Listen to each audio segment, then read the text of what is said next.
Being able to officially say that I've walked on the Great Wall of China, I was feeling pretty fulfilled, but Beijing still had a lot to offer.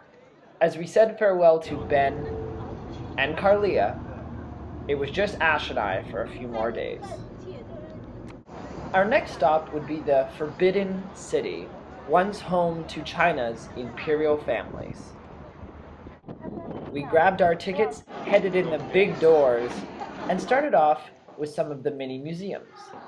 We got to see some of the military memorabilia from over the centuries. The outfits that the soldiers wore were pretty funky.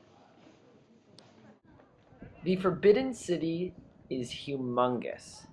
Building after building, and all of these structures are lined with gold and beautiful paintings and sculptures.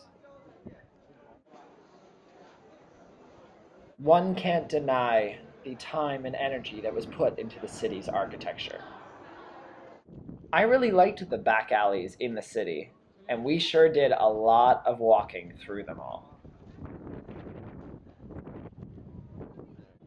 As we took in all this history, it was interesting to see how a metropolitan, contemporary city can surround another city that is centuries old, only separated by a wall.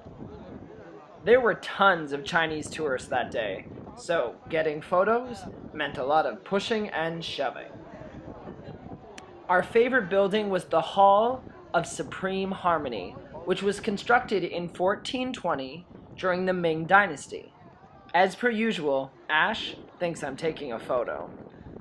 As we departed the Forbidden City, we looked across the street to see another historic site, Tiananmen Square. It was surreal to be standing in this huge square where some pretty iconic events went on. Unfortunately, however, this video is not long enough to explain all those events, so if you want to learn more, I'd recommend looking it up.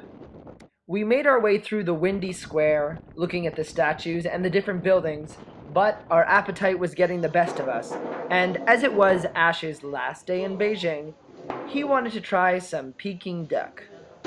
And so, the duck hunt began. We were successful pretty quickly, and we chowed down. It was actually pretty delicious. And bon appetit! To wrap up Ash's own backpacking adventure, we headed to a skyscraper to watch the sun set over beautiful Beijing. Then we met up with some fellow travelers for a farewell dinner. It's not enough. That's with the chili as well. Thank you for the adventures and great times, Ash. You were a first-class travel buddy. See you in Wales. Next time on Backpack with Brock, I meet Esther and Selma, my newest travel companions. We hop on a train from Beijing to Lhasa for 48 hours and officially begin the amazing Tibetan adventure.